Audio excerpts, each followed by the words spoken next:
جو بہت ہی امپورٹنٹ ہے، میں پہلے آپ کو بتا چکا ہوں لیکن ایک دفعہ دہرا دیتا ہوں کہ جہاں کہیں شریعت کہتی ہے کہو یا پڑھو، اس کا مطلب ہوتا ہے اتنی آواز سے کہو، اتنی آواز سے پڑھو کہ آپ کے اپنے کان اپنی آواز کو سن لیں، جبکہ اطراف میں کوئی شور وغیرہ نہ ہو۔ جیسے آپ کسی مشین چل رہی ہے، اس کے پاس نماز پڑھ رہے ہیں، تو ہو سکتا ہے آپ کی آواز کان تک نہ پہنچ پائے، وہ مشین کی وجہ سے، لیکن آپ کو یہ سوچنا ہوگا اگر مشین نہ ہوتی تو کیا میری آواز کان تک آ جاتی کہ نہیں۔ تو لہذا جہاں کچھ پڑھنا فرض ہوتا ہے، جیسے تکبیر تحریمہ فرض ہے، تو اس میں اتنی آواز فرض ہوگی کہ آپ کے اپنے کان اس کو سن لیں۔ لہذا اگر کانوں نے نہیں سنا تو ترک فرض ہو جائے گا، اور جب فرض نہیں ہوا تو نماز بھی نہیں ہوگی۔ اس لیے بعض ہمارے بھائی یہ منہ بند ہیں، اب آپ ان سے پوچھیں حضور تکبیر کہاں گئی؟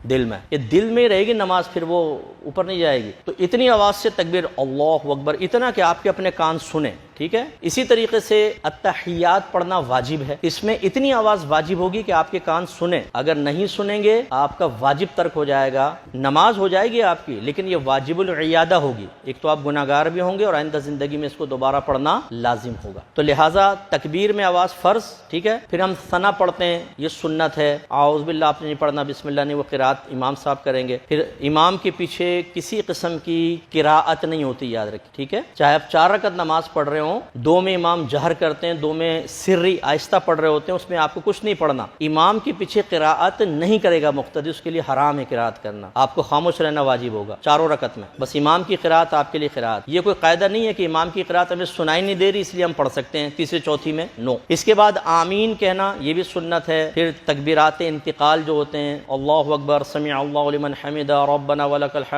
پھر سجدے کے لیے اللہ اکبر اللہ اکبر، یہ سب سنت۔ لہٰذا ان میں اتنی آواز سنت ہوگی کہ آپ کے کان سن لیں، اگر نہیں سنے تو سنت ترک ہوگی، نماز ہو جائے گی۔ لیکن التحیات واجب، اس میں کانوں تک آواز لازم۔ ایسے آپ دعائے قنوت پڑھتے ہیں جیسے وطر کے اندر، وہ واجب ہے، اس کی تکبیر بھی واجب ہے، اس میں بھی آواز بلند ہونی چاہیے۔ تو خلاصہ کلام یہ ہے کہ اگر کسی نے ایسی پچھلی نمازیں پڑھی ہیں کہ اپنے کان تک وہ آواز کو نہیں لایا تو اللہ کی بارگاہ میں توبہ کر لیں۔ یہ تو میں آپ کو نہیں کہوں گا نمازوں کو لوٹا لیں، توبہ کر لیں کامل، اللہ کی رحمت بہت بڑی ہے، وہ درگزر کرنے والا ہے، لیکن نیکسٹ ٹائم کے لیے آپ تھوڑا سا احتیاط کریں۔ اور میں ہاتھ جوڑ کے، آپ برا نہیں مانیے گا، ہمارے بہت سے بڑے ایسے ہوتے ہیں جو 40 سال 50 سال سے نمازیں پڑھ رہے ہیں مسجدوں کے اندر، اور وہ اس چیز کے اندر مبتلا ہو، منہ بند ہے، اور اکیلے جب پڑھ رہے ہیں آپ دیکھیں قرات بھی نہیں ہوگی نا، ہونٹ بند ہوں گے، بس وہ دل ہی دل میں پڑھ رہے ہوتے ہیں۔ جب آپ اکیلے پڑھتے ہیں تو آپ کے لیے کم از کم ایک آیت کی تلاوت فرض، الحمد کا پڑھنا اور سورت کا ملانا واجب۔ اگر آپ ہونٹ بند رکھتے ہیں، نہ آپ کا فرض ادا ہوگا نہ واجب، نماز گئی آپ کی۔ اور ہمارے گھر کے بچے اپنے بڑوں کو دیکھ کے سیکھ رہے ہوتے ہیں، وہ دیکھتے ہیں جی دادا جان ہونٹ بند ہیں تو بچہ بھی یوں دیکھ کے بس وہ بھی یوں کھڑا ہو جاتا ہے، اور جب ہونٹ ہلیں گے تو پوچھے گا بچہ۔ اچھا، نبی کریم صلی اللہ علیہ وسلم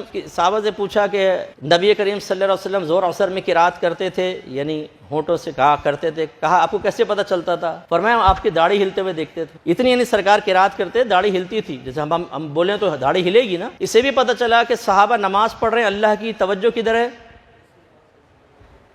لیکن کوئی شرک نہیں ہو رہا نا، نبی کی تعظیم، نبی کو دیکھ رہے ہیں، عزت نبی کی پیدا ہو رہی، کوئی شرک کا فتویٰ جاری نہیں ہوا۔ دوسرے نے نہیں کہا کہ تم اللہ کی نماز پڑھ رہے تھے کہ نبی کو دیکھ رہے تھے، نبی کو دیکھو گے تو نبی کی تعظیم کا خیال آئے گا، اللہ کی تعظیم، نبی کی تعظیم جمع شرک، کافر و مشرک نہیں۔ اس لیے یہ مبالغہ آرائیاں ہمیں اپنے معاشرے سے ختم کرنی چاہیے، حد اعتدال میں رہ کے حکم لگانا ضروری ہوتا ہے۔ ایسی جب آپ نکاح کرتے ہیں، اچھا نکاح میں دولہا کی آواز بڑی تیز نکلتی ہے، اس میں نہیں ہونٹ بند کر کے یوں کر لیتا، لیکن اس میں بہرحال اس میں بھی ہم یہ کہتے ہیں بیٹا اتنی آواز سے بولنا کہ گواہ بھی سن لیں، تو اس میں تو خیر بڑے جرت کے ساتھ جو ہے وہ نوجوان جو ہے وہ بولتا ہے۔ ایسی قربانی کے اندر یاد رکھیں، اگر آپ نے ہونٹ بند ہیں، دل میں بسم اللہ اللہ اکبر کہی تو یہ مردار ہو جائے گا، بلکہ جن 2 کے ہاتھ چھری کے اوپر ہوتے ہیں ان دونوں پہ اتنی آواز سے پڑھنا واجب ہے کہ اپنے کان سنیں۔ لہذا بعض اوقات قصائی کہتا ہے آپ بھی ہاتھ لگا لیں، وہ مالک نے ہاتھ لگا لیا، قصائی نے کہا بسم اللہ اللہ اکبر، اور ہم نے کچھ نہیں کہا کہ اس نے پڑھ تو لی، مردار ہو جائے گا۔ جتنے لوگ فعل ذبح میں شریک ہوں گے ان دونوں کے اوپر تکبیر پڑھنا واجب ہے۔ لہذا آپ کا ہاتھ چھری پر ہے، اس کا ہاتھ بھی چھری پر ہے، 2 آدمیوں کا فعل ہے، دونوں کو تکبیر کرنی ہوگی، تب یہ جانور حلال ہوگا ورنہ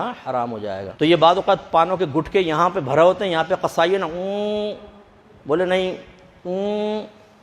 پھر بولو اللہ اکبر، یوں نہیں چلے گا بابا، سمجھ آ گئی؟ چلے اللہ عمل کی توفیق عطا فرمائے۔